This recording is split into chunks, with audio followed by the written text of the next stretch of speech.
Oman की खाड़ी से उठी महासंग्राम की नई लहर।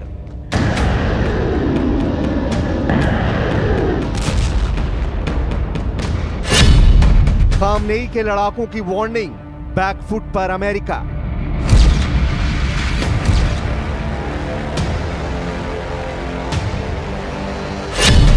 समुद्री सीमा पर ईरान ने लगाया वार्निंग बैरियर।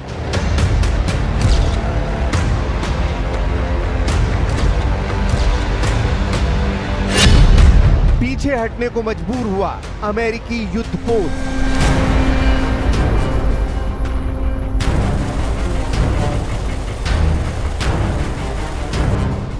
क्या महायुद्ध का एक नया दौर बहुत जल्द शुरू होने वाला है?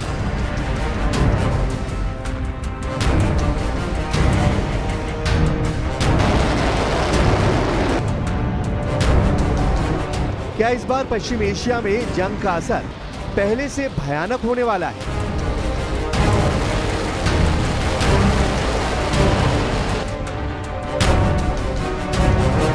क्या इजराइल अमेरिका बनाम ईरान की जंग में बहुत बड़ी तबाही होने वाली है?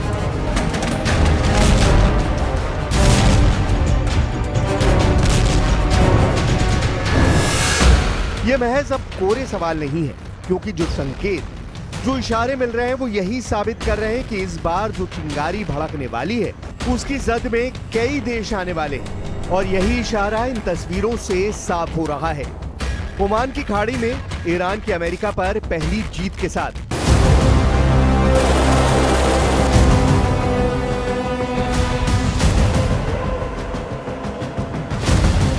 लेकिन आपके मन में यह सवाल जरूर उठ रहा होगा कि आखिर ऐसा क्या हुआ कि ईरान के लिए एक छोटी सी घटना जीत बन गई। यही समझने के लिए आपको सबसे पहले उस एक घटना को समझना होगा जिसकी बुनियाद पर एक नए महासंग्राम की नींव तैयार हो रही है।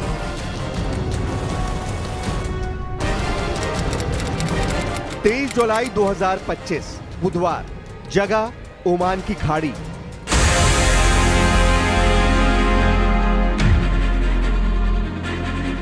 जुलाई बुधवार को ओमान की खाड़ी में जो हुआ उसे ईरान अपने लिए एक रणनीतिक जीत मान रहा है। ईरानी सरकारी टेलीविजन के मुताबिक एक ईरानी नौसेना का हेलीकॉप्टर रूटीन गश्त पर था जब उसने अमेरिकी युद्धपोत यूएसएस फिट्जगेराल्ड को ईरानी समुद्री सीमा के करीब आते देखा।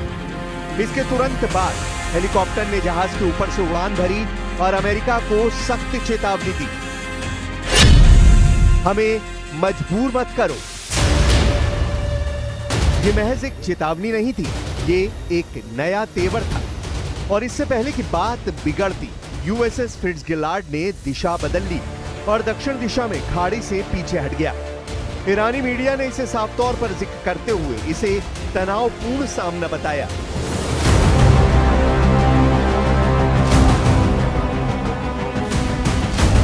अमेरिका की तरफ से कोई तत्काल प्रतिक्रिया नहीं आई, लेकिन अमेरिकी सेंट्रल कमांड ने कहा कि वो हालात का जायजा ले रहे हैं। इस घटना की अहमियत इसलिए और बढ़ जाती है क्योंकि ये ईरान और अमेरिका के बीच पहली सीधी भिड़ंत है उस 12 दिन की जंग के बाद जिसमें अमेरिका ने बंकर बस्टर बमों से ईरानी परमाणु ठिकानों पर हमला किया था।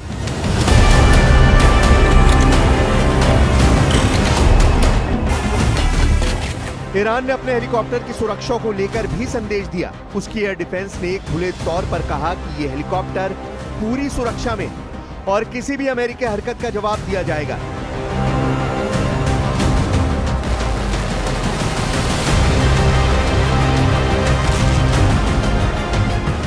यह घटना दिखाती है कि ईरान अब सिर्फ बयानबाजी नहीं कर रहा, वो अब समुद्री मोर्चे पर भी जवाबी कार्रवाई करने को तैयार है। ओमान की खाड़ी में इस तरह की घटना, जहां अमेरिका की नौसेना लंबे समय से निर्विवादित रूप से एक्टिव रही है, एक बड़ा संकेत है कि ईरान ने अब समुद्र में भी अपनी सैन्य मौजूदगी का ऐलान कर दिया है। और जब सबसे शक्तिशाली नौसेना यानी अमेरिका पीछे हटे तो ये सिर्फ घटना नहीं, रणनीतिक संदेश बन जाता है। ओमान की खाड़ी सुनने में एक छोटा सा जल क्षेत्र लगता है, लेकिन यही खाड़ी है जो दुनिया की तेल आपूर्ति का केंद्र है। यह खाड़ी पर्शियन गल्फ और अरब सागर के बीच स्थित है और यहीं से होकर दुनिया का 1/3 तेल गुजरता है। इसीलिए यहां पर अमेरिका, ईरान, सऊदी अरब, यूएई और ब्रिटेन जैसी ताकतों की निगाहें टिकी रहती हैं। अमेरिका दशकों से इस क्षेत्र में अपनी नौसेना की तैनाती बनाए हुए है ताकि वो फ्रीडम ऑफ नेविगेशन के नाम पर अपना वर्चस्व बनाए रख सके। लेकिन बीते कुछ सालों में ईरान ने इस रणनीतिक क्षेत्र में अपनी गतिविधियां तेज की हैं। वो साफ संदेश देना चाहता है, हम अपने समुद्री इलाके में किसी भी विदेशी सैन्य उपस्थिति को चुनौती देंगे। ओमान की खाड़ी सिर्फ तेल के लिए नहीं बल्कि सैन्य रणनीति के लिए भी बेहद अहम है।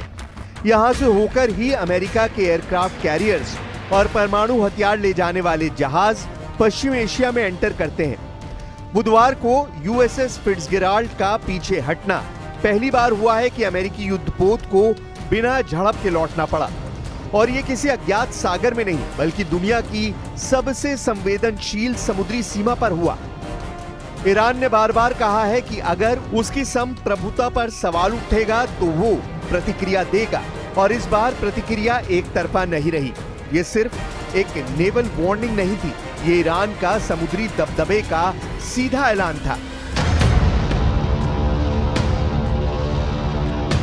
वैसे यूएसएस फिट्जगेराल्ड का पीछे हटना अचानक नहीं था। ये एक रणनीतिक मौन हो सकता है, एक तरह का संयम, या शायद भविष्य की आक्रामकता का नया प्लॉट। अमेरिकी सेना की सेंट्रल कमांड की ओर से अभी तक कोई ठोस बयान नहीं आया है। केवल इतना कहा गया है कि हम स्थिति का मूल्यांकन कर रहे हैं। ये वही अमेरिका है जिसने 12 दिन की जंग के दौरान B-2 बमवर्षकों से ईरान पर हमले किए थे। यही अमेरिका अब खाड़ी में पीछे हट रहा है तो सवाल उठता है, क्या यह अस्थायी कूटनीतिक चुप्पी है या फिर किसी बड़ी योजना का हिस्सा? एक संभावना यह भी है कि अमेरिका जानता है कि ओमान की खाड़ी में एक छोटा भी टकराव पूरे पश्चिम एशिया को युद्ध में धकेल सकता है, और वो इस वक्त खुद यूक्रेन, ताइवान और इजराइल गजा मोर्चों पर पहले ही एक्टिव है। दूसरी ओर अमेरिका लगातार इस क्षेत्र में फ्रीडम ऑफ नेविगेशन की नीति को बरकरार रखने की कोशिश करता रहा है। लेकिन इस बार जब उसका युद्धपोत बिना लड़े ही लौट आया तो वॉर टैक्टिक्स पर नजर रखने वाले कुछ एक्सपर्ट्स का मानना है कि ये अमेरिका की रणनीतिक समझदारी थी, क्योंकि अगर वो भिड़ता तो ईरान को खाड़ी में खुला युद्ध छेड़ने का मौका मिल सकता था, और अगर वो चुप रहा तो ईरान इसे अपनी पहली समुद्री विजय घोषित कर सकता है। ऐसे में वॉशिंगटन की खामोशी खुद एक रणनीति बन जाती है, जिससे वो बिना गोली चलाए स्थिति को काबू में रख सके। ये सब कुछ ऐसे वक्त में हुआ जब इजराइल अमेरिका बनाम ईरान की जंग में लगातार एक दूसरे को चेतावनी जारी की जा रही है। अब ईरान के राष्ट्रपति मसूद पेजिशकियान ने इजराइल को लेकर जो कुछ कहा है वो तनाव को और ज्यादा बढ़ाने वाला है। उन्होंने साफ कहा कि हम इजराइल के भीतर फिर से हमला करने के लिए तैयार हैं। हम युद्ध विराम पर भरोसा नहीं करते क्योंकि इजराइल इसे कभी मानता ही नहीं। इस दौरान पेजिशकियान ने यह भी दावा किया कि ईरान ने इजराइल की गहराई में घुसकर हमले किए थे और बड़ी चोट पहुंचाई है, लेकिन इजराइल अपना नुकसान छुपा रहा है। यह बयान ऐसे समय में आया है जब अमेरिका ने भी 12 दिन की जंग में ईरान पर बमबारी की थी, और अब उसी अमेरिका का युद्धपोत जब ईरानी हेलीकॉप्टर से चेतावनी पाकर लौटता है तो पेजिशकियान को यह कहने का और मजबूत आधार मिल जाता है कि हम किसी से नहीं डरते, न इजराइल से न अमेरिका से। यह चेतावनी इस बात का भी संकेत है कि ईरान अब रक्षात्मक मुद्रा में नहीं है। वो मानता है कि युद्ध अभी खत्म नहीं हुआ, बल्कि उसका अगला दौर बस शुरू होने वाला है। 12 दिन के युद्ध में इजराइल और अमेरिका ने मिलकर ईरान के परमाणु ठिकानों, मिसाइल गोदामों और वैज्ञानिक ठिकानों को निशाना बनाया था। ईरान के मुताबिक इन हमलों में उसके 900 से ज्यादा नागरिक मारे गए, जिसमें शीर्ष वैज्ञानिक और सैन्य अधिकारी शामिल थे। लेकिन राष्ट्रपति पेजिशकियान का दावा है कि इन हमलों का असली मकसद था ईरान की टॉप लीडरशिप को खत्म करना, लेकिन इजराइल इस मिशन में पूरी तरह नाकाम रहा। इससे यह भी साफ होता है कि युद्ध की रणनीति केवल ढांचे पर नहीं, दिमाग पर थी, यानी उस रणनीतिक सोच को खत्म करना जो ईरान को अगला परमाणु राष्ट्र बना सकती थी। लेकिन ईरान का संदेश अब बिल्कुल साफ है, और वो ये कि ईरान के वैज्ञानिकों को मारकर उनकी सोच को नहीं मारा जा सकता। ईरान की ताकत परमाणु रिएक्टरों में नहीं, दिमागों में है। इजराइल को उम्मीद थी कि वो सैन्य दबाव से ईरान को झुका देगा, लेकिन अब तक जो संकेत मिले हैं उससे लगता है कि तेहरान और भी अधिक आक्रामक और संगठित हो गया है। इसे इस तरह से भी समझा जा सकता है कि ओमान की खाड़ी के ठीक दक्षिण में अदन की खाड़ी है और उससे भी आगे बाब अल मंदब एक बेहद संकीर्ण जलमार्ग, जहां से होकर दुनिया का 1/3 तेल जाता है। यह इलाका पूरी तरह से सैन्य दृष्टि से रेड जोन बन चुका है। यहां पहले से ही ईरान समर्थित हूती विद्रोही अमेरिका और ब्रिटेन के जहाजों को निशाना बना रहे हैं। अब अगर ईरान सीधे तौर पर अपने हेलीकॉप्टर और नौसेना को इन इलाकों में उतारता है तो अमेरिका को कई मोर्चों पर एक साथ लड़ना पड़ेगा। यहां पहले से ही ईरान समर्थित हूती विद्रोही इजराइल जाने वाले जहाजों को निशाना बना रहे हैं। ओमान की खाड़ी में यूएसएस फिट्जगेराल्ड का पीछे हटना एक संकेत हो सकता है कि अमेरिका अब इस इलाके में खुला युद्ध नहीं चाहता, क्योंकि वो जानता है कि यहाँ एक गोली का मतलब हो सकता है पूरे पश्चिम एशिया में विस्फोट।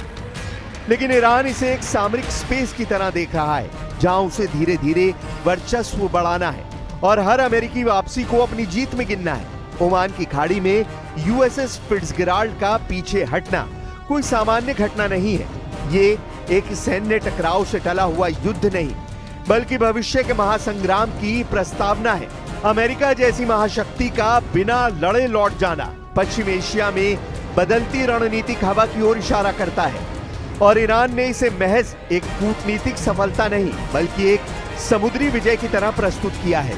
अब तस्वीर साफ होती जा रही है। ईरान अब सिर्फ गुटनिरपेक्ष ताकत नहीं, बल्कि अमेरिका और इजराइल के खिलाफ एक संगठित और रणनीतिक फ्रंट बन चुका है। तेहरान अब अपने शब्दों से नहीं, अपनी हरकतों से संदेश दे रहा है। हवाई हमलों का जवाब हवा से और समुद्री घेराबंदी का जवाब समुद्र से मिलेगा। उसकी आक्रामकता केवल रक्षात्मक नहीं है, ये उसकी सोच में बदलाव का संकेत है। अब प्रतिक्रिया नहीं, पहल की रणनीति अपनाई जा रही है। इसीलिए यूएसएस फिट्जगेराल्ड की वापसी अमेरिका के लिए सिर्फ एक रिकॉल नहीं, बल्कि रीथिंक का क्षण है। क्या वो हर मोर्चे पर एक साथ लड़ सकता है?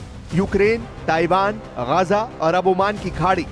जवाब शायद ना हो, लेकिन ईरान जानता है कि अमेरिका की यही थकावट उसकी सबसे बड़ी ताकत बन सकती है।